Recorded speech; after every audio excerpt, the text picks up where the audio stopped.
Good morning and welcome to my Sunday gardening. আজকে আমি ভেবেছি যেহেতু আজকে সানডে অনেক সময় আছে হাতে, আজকে ভেবেছি একটি আমার জবা গাছ একটু আজকে পরিচর্যা করব। যে কিছু অনেকগুলো গাছ মানে উইডস হয়েছে সেগুলো পরিষ্কার করব, তাই আমি এইগুলো ভাবছি করে নিই। তাই করছি, দেখছি কতটুকু পারবো। এই গাছটি জবা গাছটি লাল ফুল হয়, এত সুন্দর ফুল হয়, কিন্তু আমি যত্ন নিতে পারি না। তাই ভাবছি আজকে একটু করে নিই যতটুকু পারি। আমি প্রত্যেক সানডেতে একটা একটা করে গাছই করি, তাই আজকে এই জবা গাছটি ধরেছি। হয়তো এই জবা গাছে জল দেওয়াও হচ্ছে না কিছুদিন থেকে, কোনোরকম জল দিই, শুধু সারটা কিছুই দিতে পারি না। তাই আজকে এই জবা গাছটিতে আমি সার দেবো। আর জানেন তো, যে সার আমি তৈরি করেছি, যেটা দেব আজকে, সেটা হলো সবজি চোচাগুলো থাকে না, খোসাগুলো, সেগুলো পচিয়ে সার বানিয়েছি। এত সুন্দর সার, যেটা গাছে দিলে আর কোনো সারের দরকার হয় না। ওই সারটাই আমি আজকে দিব। ওগুলো আমি বানিয়ে শুকিয়ে রেখেছি।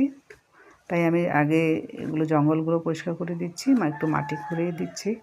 মাটি একটু লুজ করলে কি হয়, গাছটি বাড়ে ভালো, সুন্দর হয় আর হেলদি হয় গাছটি। আর রুটগুলো জানেন একটু লুজ করে দিলে তাতে অক্সিজেন জল ঢোকে।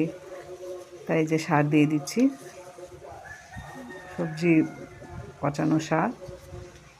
এই দেখুন, এইটা দিলে কদিনের মধ্যেই খুব সুন্দর গাছটি হবে, আর ফুলও বেশি করে ফুটবে। এটাতে অবশ্য অনেক কড়ি এসেছে, তাই আমি ভাবলাম যে সার দিয়ে দিই আর জল দিয়ে দিই।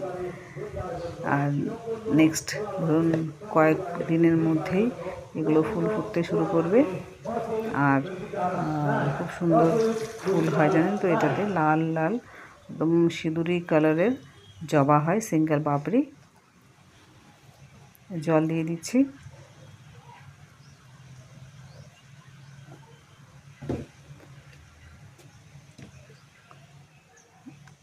একটু নাড়িয়ে দিচ্ছি যাতে সানলাইটটা ভালো করে লাগে। দেখুন গাছটি কি সুন্দর হয়েছে।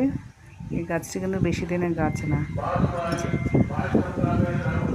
Happy gardening and Sunday gardening.